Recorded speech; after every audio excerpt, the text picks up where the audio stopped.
Hi, everyone. Welcome back to the Dive In podcast. I'm Kristian. Hey, I'm Jessica Vandenberg. How are you today? We're very excited Mm. that you joined us. We're excited about this podcast today. Joining us is my therapist, Sara Coen. She's been my therapist, I don't know, 10 years now, maybe 9 years, a long time, time. She knows everything. She knows more about me than probably, well, maybe you and Kristian equal. But Sara has a master's degree from Iowa State University in therapy. She her approach is eclectic and rooted in relational cultural theory and the adaptive information process model used with EMDR, which is the eye movement desensitized and reprocessing.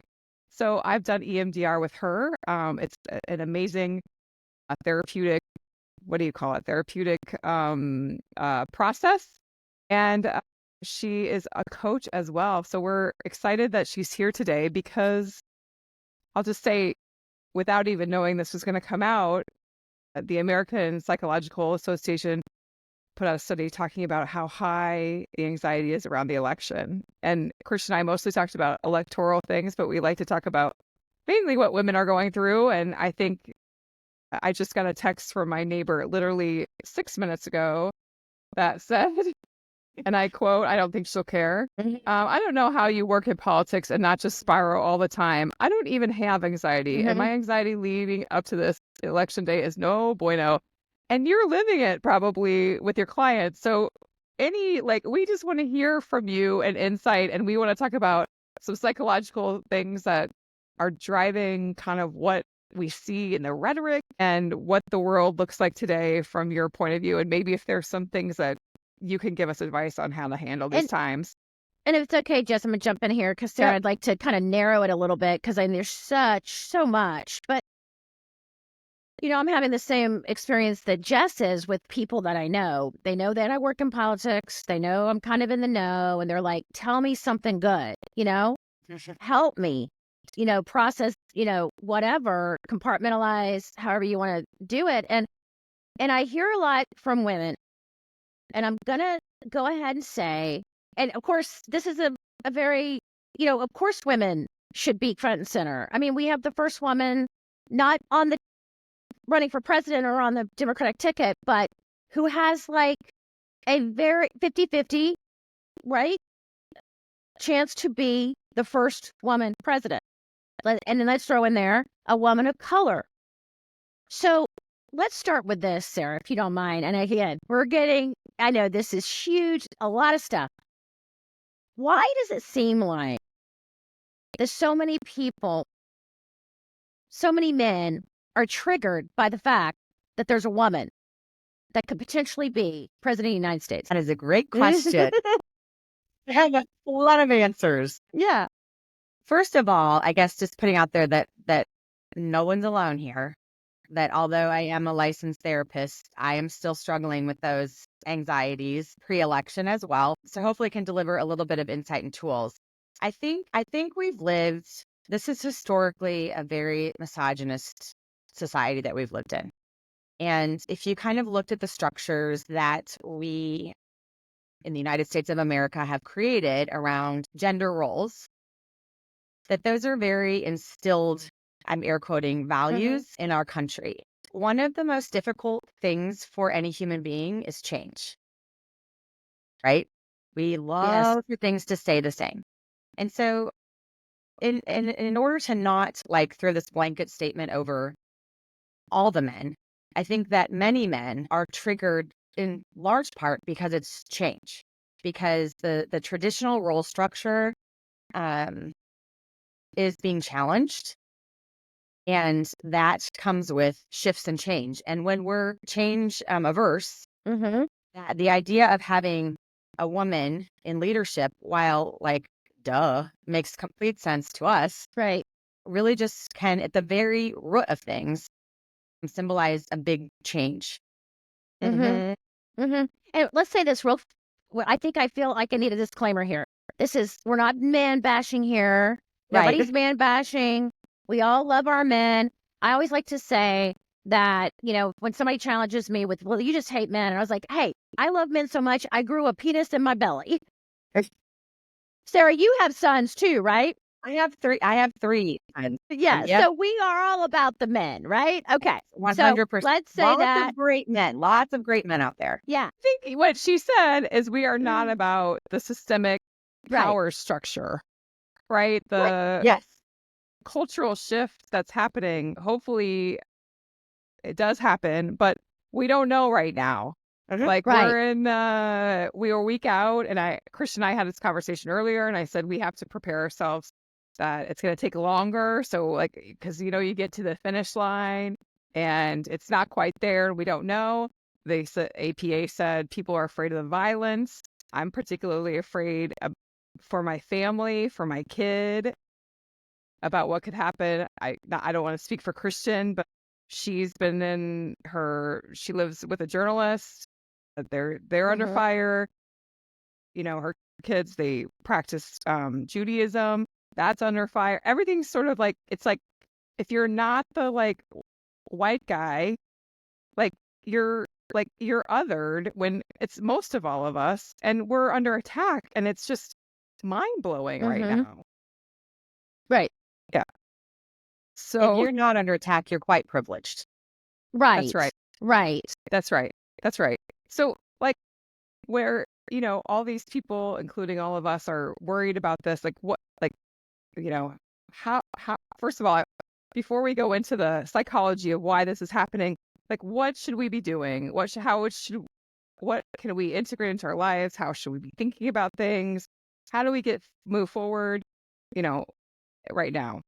Well, one of the things I think that would be even great for us to do in this moment, and maybe anyone that's listening as well as we move forward, is really just take a really deep breath, kind of that slow, deep inhale through your nose and exhale through your mouth. Let your shoulders relax and find it as much as you can of your center as possible in this moment, because this is a triggering topic.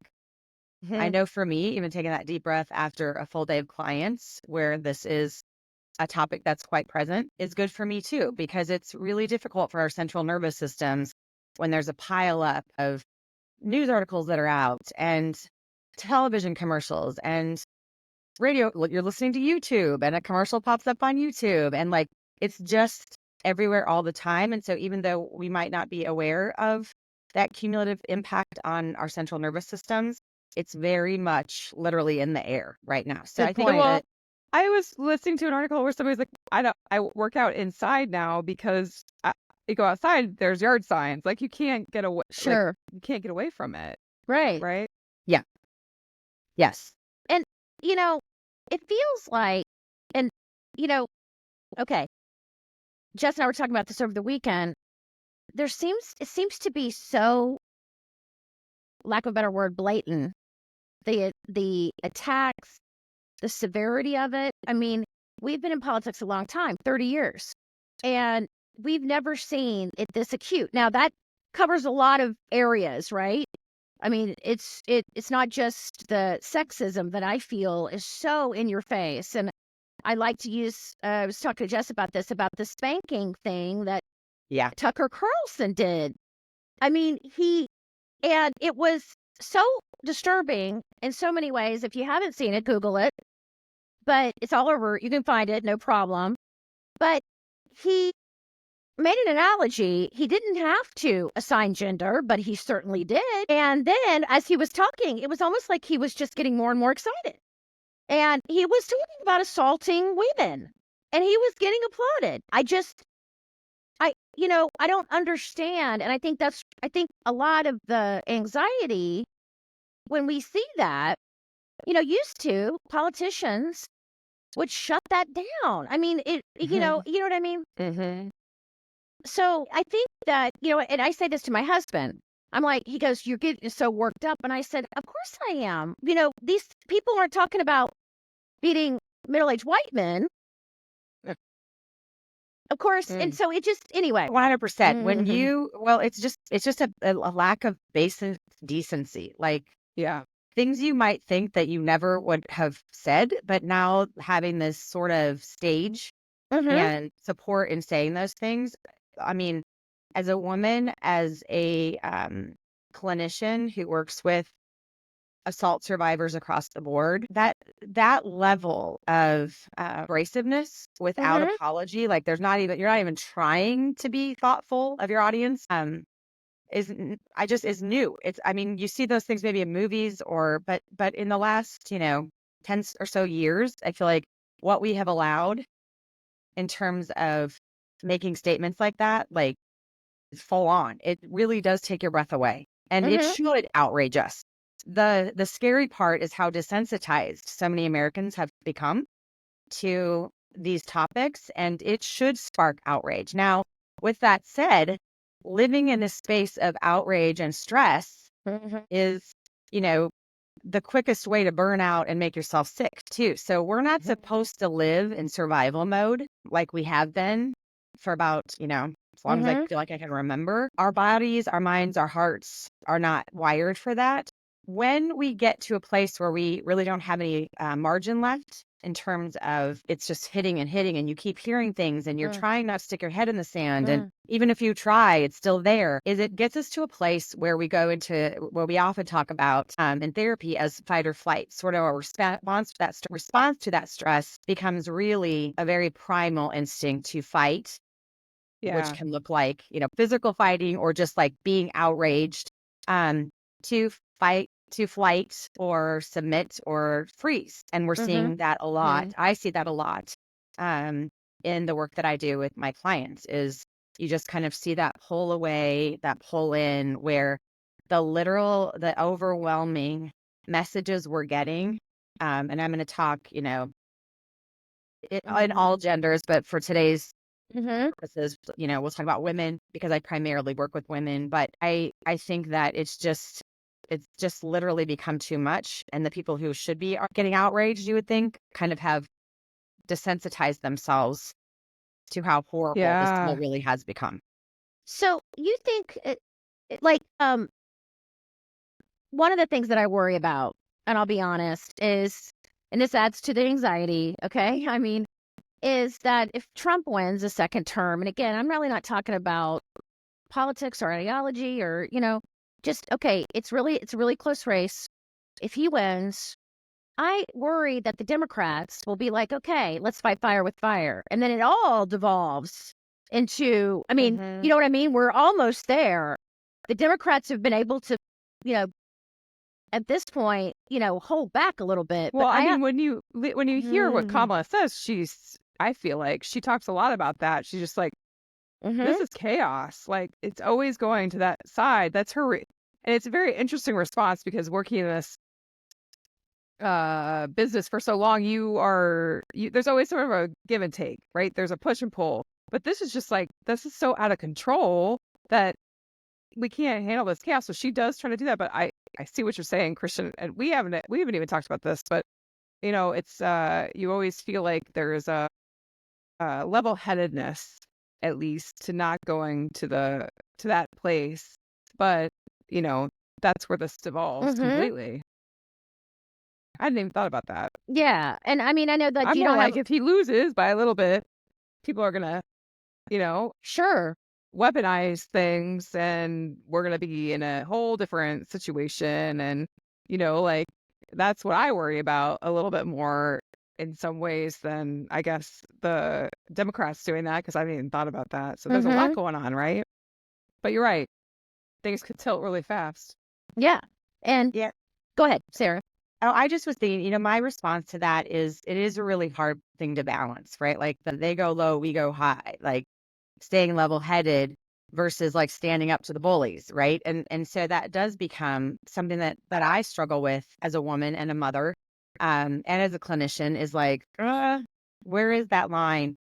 With that said, I think we have to be really, really cognizant of how we can catastrophize. Oh, yeah. Because a lot of what that fear can do, and we see this, I mean, this is really, Mm. I think, the rise of MAGA to begin with, is that when we begin to instill fear in people, Mm-hmm. then people can be very easily controlled. This is just our wiring. And once we get to that point where we're in such a place of fear that we feel like we need to attack, fight, right? We've left our prefrontal cortex and we're no longer thinking with our adult thinking brains. We're really in that very reptilian part of our brain. And so I think level-headedness for us right now, for me, feels a lot like just be really careful not to catastrophize these possibilities. Now, I'm Right. not naive, so we don't want to act like they don't exist. But I also think it's important to really kind of check the story we're telling ourselves around all of them and all of us, because I think what we're also hearing is there's a lot of people that are right in this space that don't want to see anything like that happen because of the way social media Right. works and our world works. It's the loudest voices that get the most attention. And most Americans, I still believe, want, a peaceful place to raise their families and get along with their neighbors and, send their kids to school in the morning safely, we hope. And I think it's just kind of bringing it back, taking that deep breath, getting back into that space of there's a lot of noise and where how do I come home to what I know to be true, which is that there are a lot of registered Democrats and registered Republicans in the area that I live in. And I'm also in a very privileged space. I acknowledge that, where none of that kind of thinking, us against them is necessarily happening. So, like I said, I live in a pretty privileged space in the middle of Iowa, in a suburb of Des Moines. But I also think that I think that I'm speaking for probably a lot of neighborhoods that most adults are not looking to rise up in any Right. significant way. Right. Right. Can you talk about, and we don't have to go there, I know that this creates the catastrophe or whatever, but can you talk about how people are led by fear? Like what happens from a psychological point of view where something creates this vacuum? And the other thing I want to say before we get to that is one of the things I go back to from our work together is anxiety finds a home. But when so every time I'm doing these things, I say, oh, anxiety's finding its home. That's just anxiety. It's finding its home. And I know that's a weird way to say it when you're just saying it, whatever, but I say it to myself a lot. And you say it to me a lot where I'm like, oh, I'm going, this is, and you're like, well, anxiety's finding a home. So I think that's a good lesson I've learned from you, where you're like, oh, we're going to go into this catastrophizing, or we're going to go into this, and we're going to go this. And the anxiety is just finding a home. Let's just wipe it out. Just acknowledge it and wipe it out. 100%. We want to have control, right?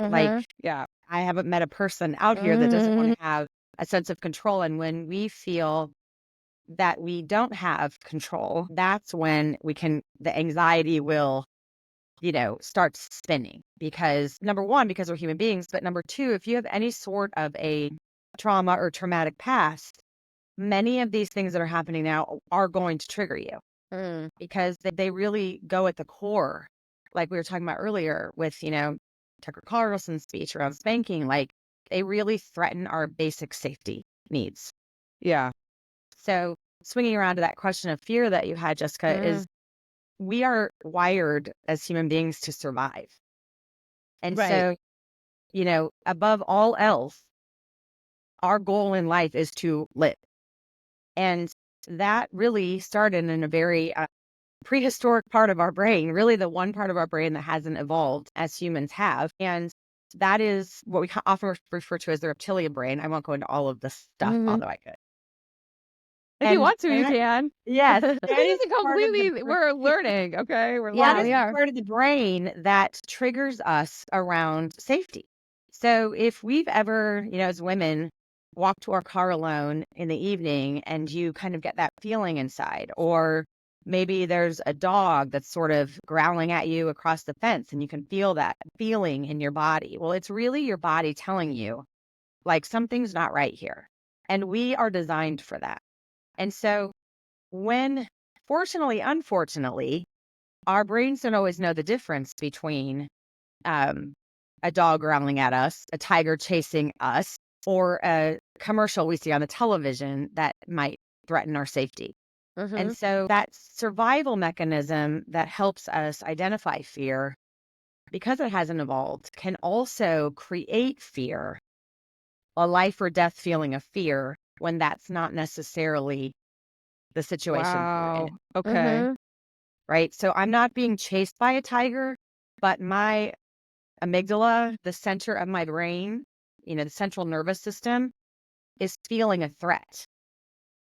And when we're feeling that level of threat or anxiety, we all know this, right? It's really difficult to jump into our critical thinking skills around that, which is why, on the one hand, we have what's so scary about, Trump and his politics, air quotes again, and those who are so devoted to him is that if he can keep those people afraid of women, of people of color, of really anyone that's different than them, then you establish control because more than anything, we want safety. And so So for to those of them, us, Trump is a safe place if for you them. can convince someone that the Right. other is going to come in and take away your safety Yeah. by villainizing the other, yeah, I mean, you gain control. I know this is not I know you probably don't want to do this, but I'm going to ask you to anyway. If you had to diagnose Trump, I can't, well, as much as I would love to, I ethically cannot diagnose right? someone I've never met. Of course. Okay. So Can you do a hypothetical? No, I'm just kidding. No. I would Okay. just We say want to it's ask not you. good. I mean, it's really difficult to have a lot of faith in anyone who cannot show active compassion, really has no Right. humility, and is really ego driven Mm-hmm. to a point that whatever destruction comes is just seen as collateral damage to the ultimate goal, which, Yeah. I think is power and control. So, yeah, Yeah. as a clinician, I can never diagnose someone that I haven't met, but I can say, generally speaking, Mm-hmm. if there is a lack of empathy, Mm-hmm. then that's a problem, Yeah. right? Because that's really what connects us to other human beings, is Right. our ability to empathize and walk in their shoes. I mean, from a political point of view, when Kristian and I go back and forth and just say, "Oh gosh, how can he leave this out there? How Yeah. can he leave these things out there? How can he talk about people like this and just like nobody cleans it up?" Like, but that makes sense. If you don't have empathy for other people, you don't have the ability to care whether you hurt them or not. Which is a really difficult thing for empathetic people to understand. Yes. Yes. Because how could you ever just leave that out there? Right. And shame on him, because I don't, he's not a stupid man. He Mhm. No. knows. I mean, So he knows I right thi- from wrong, most likely. I think, I think, I think it's probably a skewed version of right from wrong. It's more of like what serves me versus them more, and not a lot of generosity in that. We Mhm. see a lot of narcissists in our Sure. politics. Yeah. I would say that's what he is. Well, I've worked for narcissists on the Democratic side. Well, yeah, we all Be- have. But they can be empathetic. I mean, in Sure. some ways, like on some Sure. level, but it feeds them.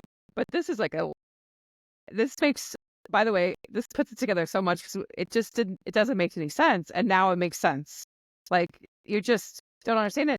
And the sad part is the people who support him or aren't sure. I mean, we're sitting here at a time where Kristian and I just say, how can it be tied? Like, how can it Yeah. be tied? Like, how can people, and I don't know. I don't understand it. I don't know what the psychology is of that. I don't know. I agree But wholeheartedly. I think about that. I talk about that with clients every day because it's so disappointing. Mhm. It's so disheartening to know that people that in our families, in our friend groups, in our communities, we thought we knew, but like, how can you say that, but then also support this? And there's a term, used in psychology called cognitive dissonance. Mhm. And I think that's a big part of why a lot of those who are still on this Trump bandwagon can't get off. What cognitive dissonance means is that I believe this, like, right? So if I've been fearful that I might lose my status, my money, my rights, my whatever, and I have believed in this and thrown all of my hats in this bucket, and then you come along and tell me that actually this is the truth about what this is, it's really difficult for us as human beings to integrate Mm.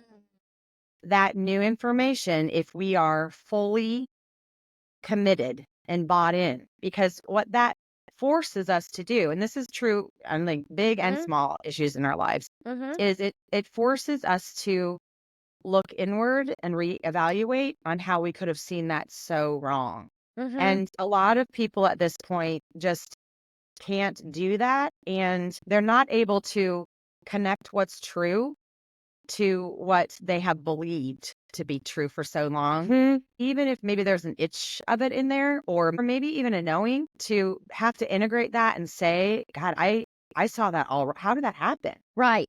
It's a Right. really difficult thing. There's Right. this way. I'll go back to like years ago. I worked for Christy Bell's like writing against Steve King. This was like precursor to some of this mega stuff, but it was sort of similar. And like we should have had you on the, give us like advice, because I kept saying like, how are we going to tell these people that this guy is horrible? Like, Mhm. and who they already voted for him, and they Mhm. have voted for him 5 times. Mhm. How do you get to that point? And now we have all these Trump voters who voted for him for 3 election cycles in a row. How can you change their mind Mhm. when Yeah. I mean, that's exactly it. Mhm. I don't know so that it's I don't I cognitive to me, dissonance, and cognitive then dissonance, trying to get them to understand what change their mind, which is really hard to which do. would require a complete flip Yes. inside of for themselves. So, is another way of saying it maybe is that they don't want to admit that they were that wrong, or So Not only not admit it outwardly, but then how do I look myself in the mirror right, and admit that I was that wrong? right. And there's an old saying that goes, it's easier to con somebody than convince them they've been conned. Yes. Mm, Mm-hmm. So I mhm. think that there's some of that. Like, I couldn't have been this wrong. So I'm going to will it to be right. Right. And it's interesting to see people destroy lifelong relationships over this. But also Trump doesn't have a problem Mm. saying I got rid of Roe, but now I'm pro-choice, or not pro-choice, but like 15 weeks or 20. Like he changes all the time, depending on the day. Or maybe I'm wrong on that. So there's an interesting thing happening where Trump can do it, but Right. Trump supporters can't do it. Yeah, Well, but I guess it's feeding the beast. It's feeding the beast. right. I mean, I don't know that we're talking about a man of deep principle here. So I Right. don't Good mean to point. get That's really true. deeply in Sorry, any. I was trying to get too deep on that for Yeah. him. I mean, Yeah. so I think, wherever he needs maybe a little more, he pulls in. Like, man, it's like watching a fly buzz around the room. Mhm. I literally can't make sense of it most of the time either, which is Right. right. It's Mhm. hard to pin that down. It's just my hope is, and I actually have heard this from others, is that a Mhm. lot of those who voted, and this is, of course, our hope, is that a lot of those who did vote for Trump first time around are not voting for Trump Right. or not voting at all Right. in the election. So Mhm. I do think that there are those who maybe even quietly have recognized that. I actually think there's probably a lot of people that I do too. I Mm. think there are a few, like I see it a glimpse of it in my Mhm. family when I talk to them. It's just, I think what happens is you have to have something happen to you to say, this is extreme, Yes. or this is happening because the world is so divided, or the world something, and then it affects you in some way to say we can't do that stuff anymore, or maybe I'll skip the first one. I can't vote for Kamala, but I'll skip it, or whatever. We do polling here a little bit, and I can't divulge it, but there's still supporters for RFK because he's on the ballot, and I think there's this interesting thing where it's like it has to go somewhere else Mhm. if they can't go to Kamala.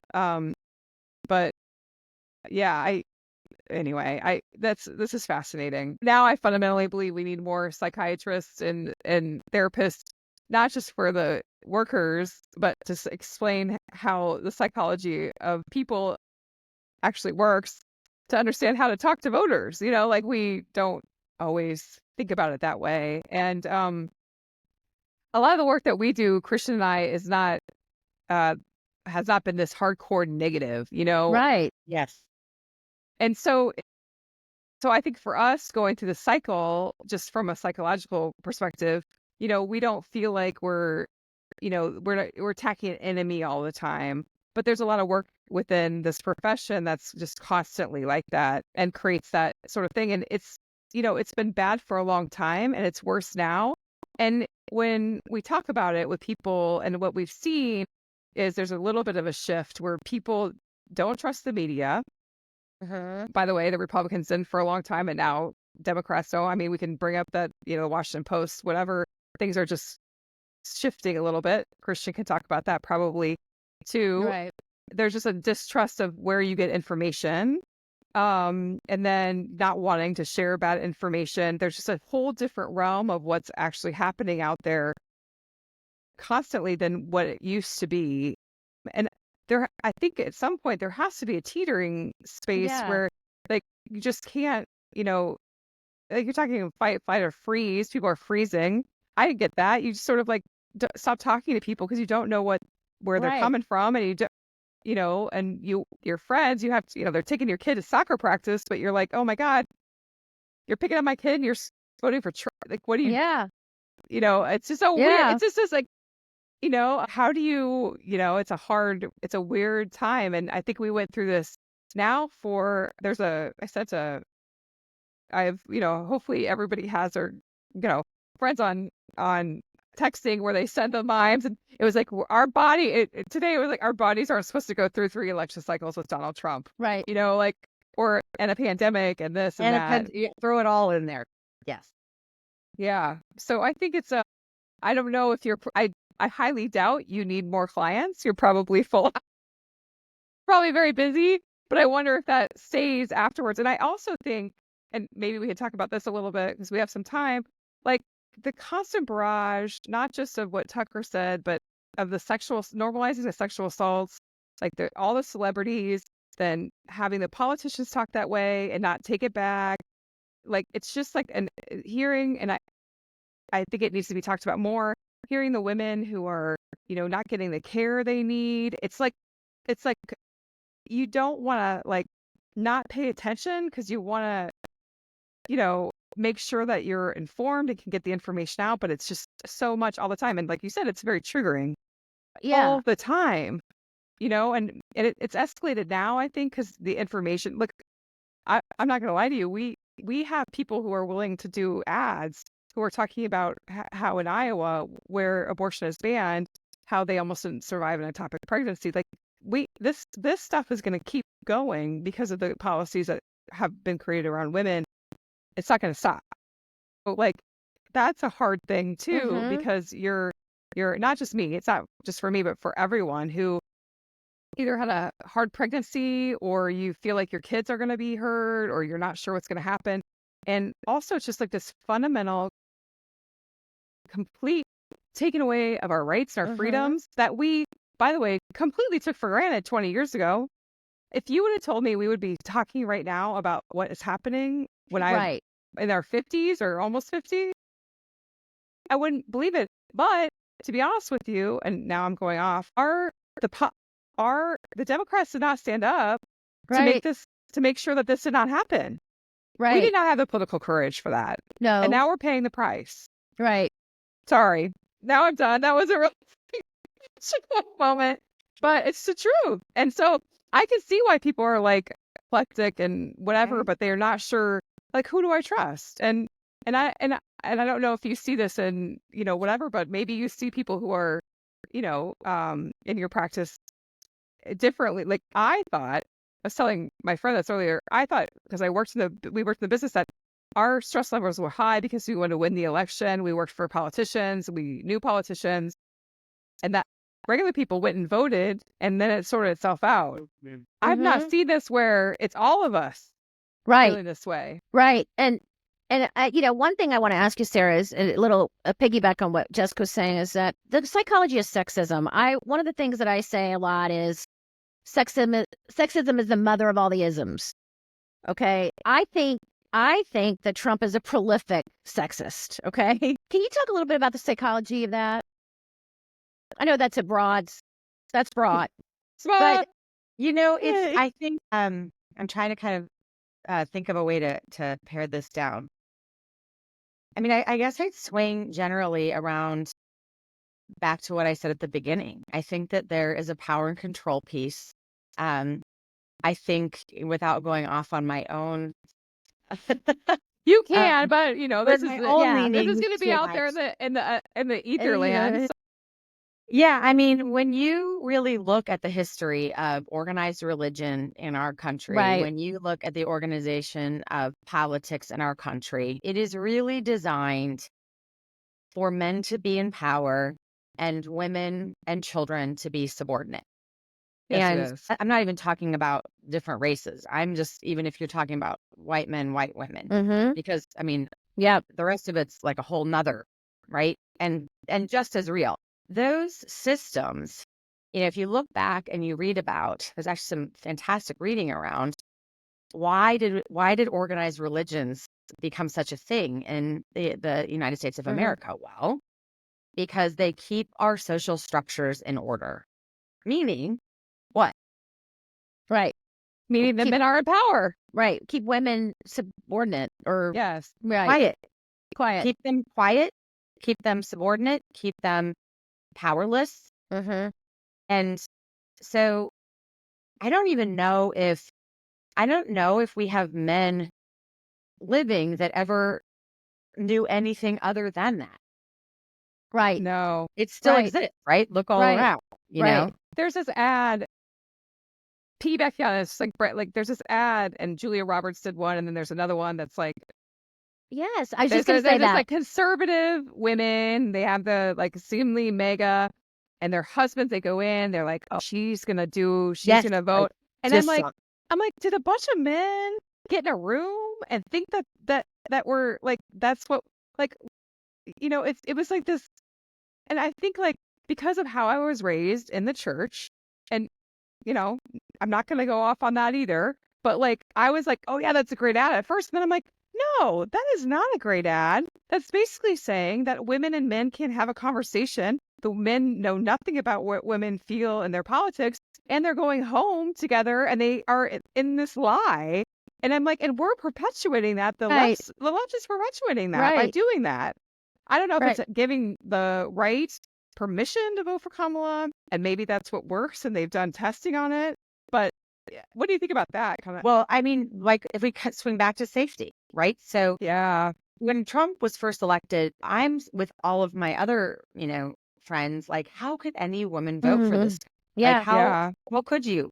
But when you really look at the structure of family and Mm-hmm. the structure of financial safety and resources in this country, I am able to have compassion for women who aren't in a position that I'm in. I'm a single mom. yeah.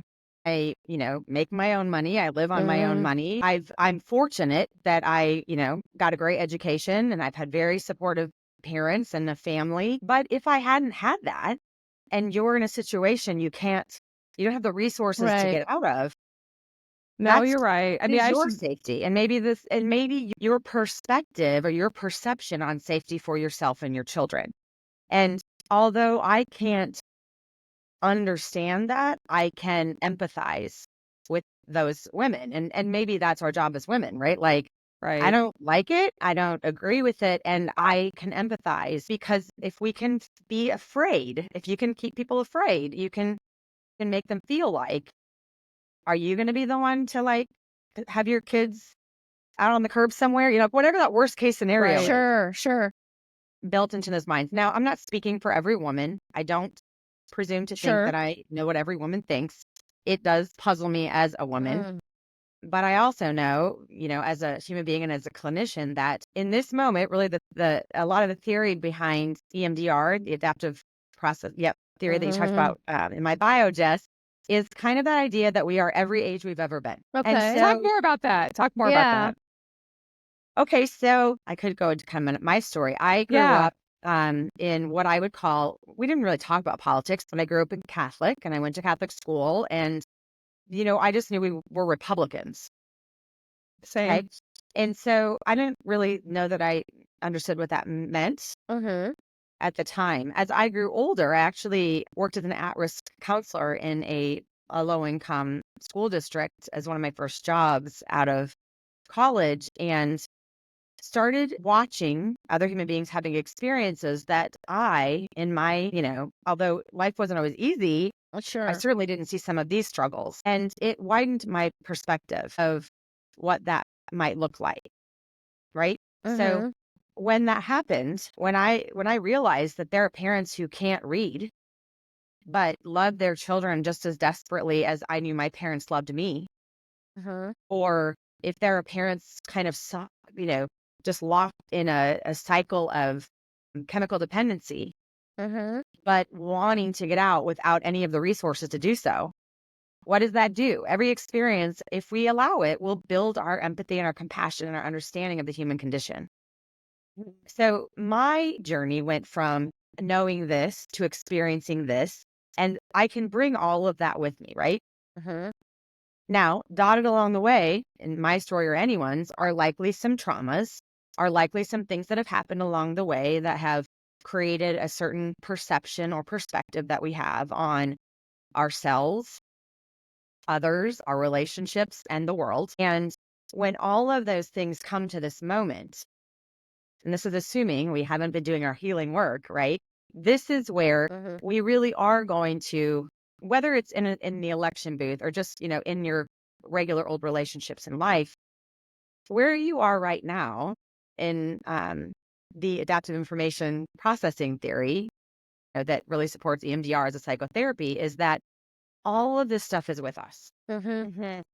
And for me to pretend that I can know or Mm-hmm. understand what has brought a woman or any human being for that matter to this place in time right now, like I don't have that kind of power, nor would I want it. And I think you said it earlier, Jessica, that you can think Mm-hmm. what someone else might be going through, but we don't really know, right? Mm-hmm. Until we've gone through something similar. And I think I'm kind of getting long-winded in this explanation, but No, it's great. Keep going. it allows me to have compassion for where people are. With that said, it will not allow me to excuse adults for Right. poor behavior. Yeah. So even if you've had it rough, Sure.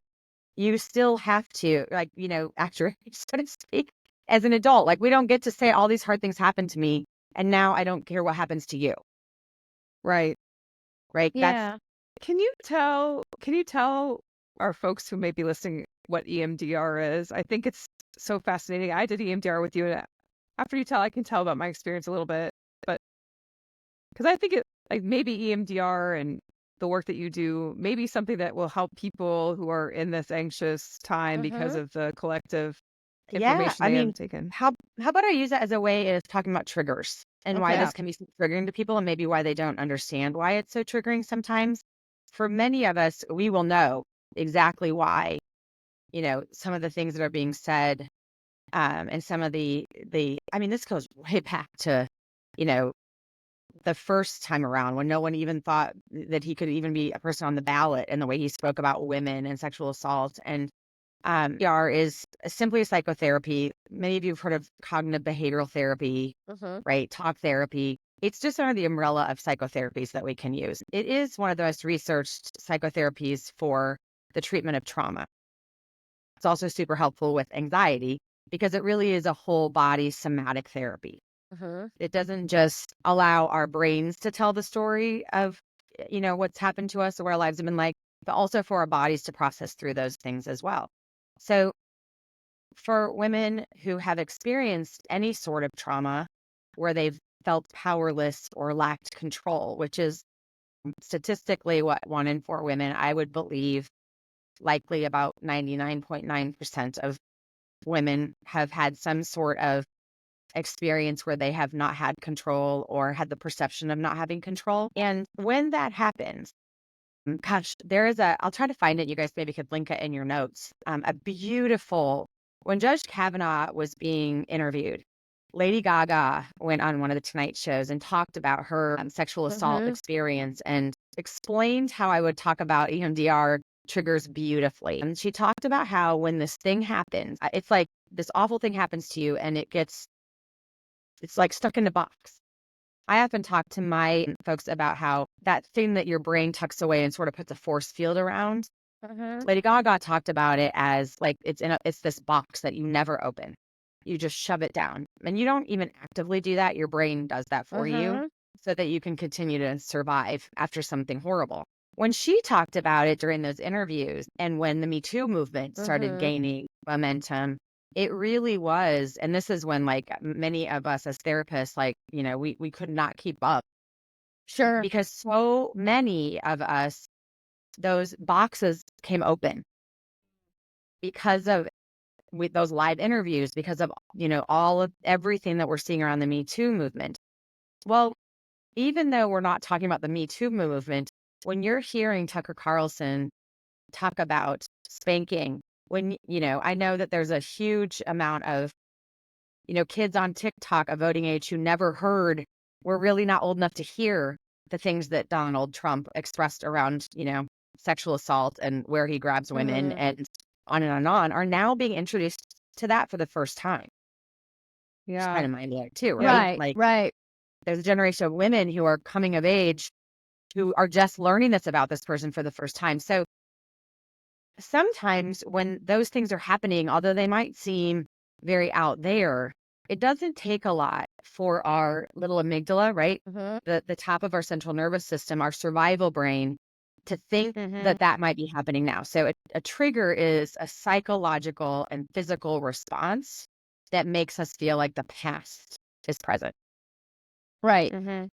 So you talk about anxiety finding a place to go, Jess, like it is very much like that. We might not always understand what's out there triggering us, but we absolutely can feel that we're being triggered. It's interesting you bring up the Brett Kavanaugh thing because, again, and I know applying logic is probably, you know, pointless.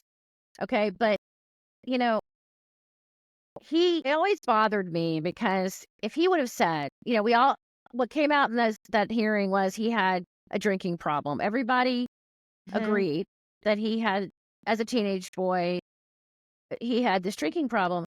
So he could have said, look, I mean, I'm not suggesting that I know exactly what happened. I certainly don't. But he could have said, look, I had a drinking problem. I drank too much in high school. And and although I don't remember it, I don't remember this, but if it happened or you know, whatever, I want to, you know, he could have gone that route, but instead he chose to call her a liar. And by the way, I think that the other tactic would have worked. People would have, you know, God, I'm like, imagine accountability in adults. That's right. What would that be like? I know. One of our conversations, I was like talking about self-regulation, and you said most adults can't self-regulate. And I'm like, wow, that's a powerful moment. But I would say that if you're looking for something during the election, if you're looking for a therapist, EMDR is a great tool. I mean, it helped me a lot. It rewires your brain in a way. So like even smells will trigger you you know, and Sure. I think you're right. This is a whole series of high level of triggers over and over again, whether it's just like hearing that we're not worth whatever, or feeling those like, you know, previous assaults or whatever it is, you know, working in politics for a long time. All this is very normalized. Men in power are allowed to say things to you, and they have said stuff to us constantly. We didn't know the term sexual assault, or at our ages, I think collectively, we didn't know or understand that somebody doing this, Right, it was was inappropriate. You just kind of had to put up with it. you just put And up so with like, thank God for now we have this information, but it's also like it's living in there. And I had an experience with EMDR where we were reprocessing. I think we reprocessed a few memories, and one, I don't have to go in the memory, but the interesting thing was we were reprocessing this memory, and I was like, I couldn't talk. And I was like, or like my language was literally elementary because it was a reprocess from when I was in elementary school, and I didn't have the language to express it, but it was definitely living in my body, and you could feel it, like you could feel it come through. And I know a lot of work people do with EMDR, it's not talk therapy. You don't have a lot of conversations about what you're going through, So you don't have to relive it, but you relive it through your body and through rewiring your brain. Changed a lot about what I did moving forward. So I would recommend it to anyone. But this has been, I don't know, this has been amazing. We could do this for another hour, Sarah. could. I mean, we might have to after the election, and I'm happy I know. to keep you on my payroll or something. Because I think what's important is that people need to take care of themselves, and they don't know how to right now. You know? Yeah. And here's the deal. I mean, thank you both for like opening the conversation because, to your point, mental health access is still difficult. And if you have access, your insurance doesn't cover it. And if your insurance covers it, the deductible's too high. Like there's still a lot of obstacles to getting to do that kind of work for a lot of people. And so offering just sort of this bigger conversation, I think is so important because you can touch so many women and those who love them in terms of how to support them. And most importantly, to say, like, you're not alone. Like there are so many of us here, like we may not know each other, but we are with you. Our energy, we're sending it out and we're fighting on your behalf and it matters and you matter and your experience matters. And that will not change regardless of how this next week plays out. I tell many of my clients, we have to remind ourselves it's okay to feel safe when I am safe. And in this moment, I am safe. Right. Yeah. And sometimes that's all we've got. Right. And that can be enough. So in your self-care, do your part, control the things that you can, then get outside, break some leaves, give some trick-or-treaters some candy, like get back to the basics and allow yourself, even in all of this heaviness, to get back to playing and finding some joy and connecting with friends and reminding yourself what is so beautiful about our humanity. That's because good advice. There's a lot of the heavy and the other to push against that. And one of the ways I love to do that is a gratitude list. So, every day, just being intentional about, it's beautiful in Iowa right now. Our leaves are amazing. I'm Yes. sure for a lot of people around the country. Like let it take your breath away because there is, put yourself in the way of beauty, Cheryl Strayed says. Right. Right. Yeah. And we can, as we wrap this up, there's some good news. I do think that women are very engaged this cycle. They always are, but I think they're very engaged. They're paying attention. And I think that there might be a collective piece where we actually make a major difference. And the gender gap is unbelievable. It's always been, it always has favored Democrats, but this time, I mean, and again, I hesitate to call or just put everybody in the Trump in the Republican because we've worked with Republicans for decades, and this is not that. And we've had a lot of complicit Republicans, but yeah, I mean, we could be on the verge of a big change. And so this, to your point earlier, let's try not to let ourselves spin out of control. I mean, I speak for myself, right? Yes. And I have to, kind of count my blessings. You mentioned that before, and my kids are healthy and they're happy and, all these things. So I have the luxury almost to kind of obsess about this, right? So, yeah. Yes and no, right? I feel a little lighter, to be honest with you. I think the breathing is good. I think the gratitude idea it's a great whatever. It's a great reminder. Yeah. And then, just noticing the good things, turning off the TV. Yes. Turn it off. Get off the Twitter. Turn it off. Yes. Or the X's or whatever now. Thank you, Sarah. Yes, thank you. Sarah has a Facebook page. We will put it in the notes if you want to take a look at that. And I appreciate everything you've done for me personally, and I appreciate your willingness to come on here. We will let people know. I think they're looking forward to hearing some, ways to deal with what's happening in the next week. So we will push this out on social media. And thank you all for listening on our extra long podcast. But I think it was really important, just as important as what's going to happen in the next week. So. Right. So we'll Thank take it you. day by day, right? Yeah, that's Yeah, right. day by day. That's right. It's Tuesday. Perfect. Tuesday. Thanks you both. Thank for doing this you. work. So please feel free to email us at thediveinpod@gmail. I think I got that right. Yep. And with any questions or any kind of suggestions or anything that you think that we should cover, and we love feedback. Yep. So And thank you, Sarah. You're Thank you, our first Sarah. guest, and we're happy that it was you. And Thank you. we'll talk to everybody later. Thanks for spending the day, the moments with us.